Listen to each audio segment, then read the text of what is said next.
Chain snatching చేస్తున్న నిందితుడు అమీర్ బేగ్ ను అదుపులోకి తీసుకున్న సిసిఎస్ పోలీసులు. నిందితుడు ఓల్డ్ గుంటూరు కాలనీలో నివాసం ఉంటాడు.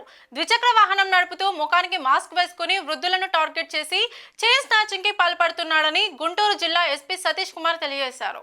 నిందితుడు 2006వ సంవత్సరం నుండి దొంగతనాలకు పాల్పడుతున్నాడు. గతంలో నిందితుడి మీద 22 చైన్ స్నాచింగ్ కేసులున్నాయి. దానితో పాటు ఒక హత్య కేసులో ముద్దాయిగా జైలుకి పోయి వచ్చాడు. ప్రతి 15 రోజులకోసారి చైన్ స్నాచింగ్ చేస్తూ ఉంటాడు. 2016 సంవత్సరంలో నిందితునిపై పాత గుంటూరు పోలీస్ స్టేషన్ లో సస్పెక్ట్ షీట్ నమోదు చేశారు. నిందితుడి వద్ద నుంచి 30 లక్షల విలువ కలిగిన 300 గ్రాముల బంగారు వస్తువులు, ఒక ద్విచక్ర వాహనం స్వాధీనం చేసుకున్నామని అన్నారు.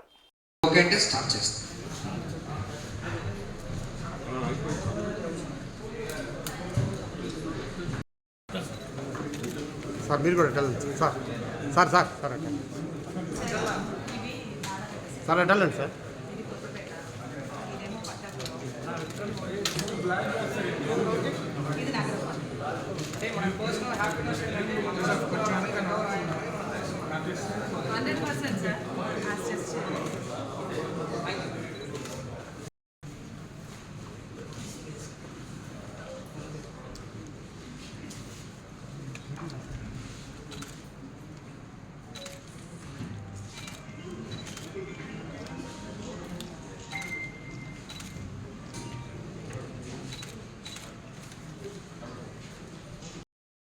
జరిగింది.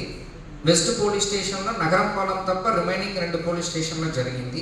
తర్వాత నల్లపాడులో జరిగింది. Last offence Nallapadu.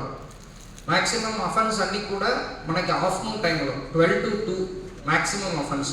ఆఫ్టర్నూన్ టైంలో ఏజ్డ్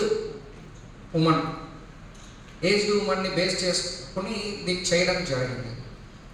సో క్లూ ఉండి కూడా ఈ మాస్క్ వేసుకోవడం, క్యాప్ వేసుకోవడం, బండి నెంబర్ లేకపోవడం వల్ల మనం కొంచెం టఫ్ అయింది కేస్ డిటెక్షన్. తర్వాత కొన్ని టెక్నికల్ ఎవిడెన్సెస్, తర్వాత పాత అఫెండర్స్ వెరిఫికేషన్ చెప్పేసి సో కొన్ని ఇన్వెస్టిగేట్ చేయడం వల్ల కేసు డిటెక్ట్ అయింది.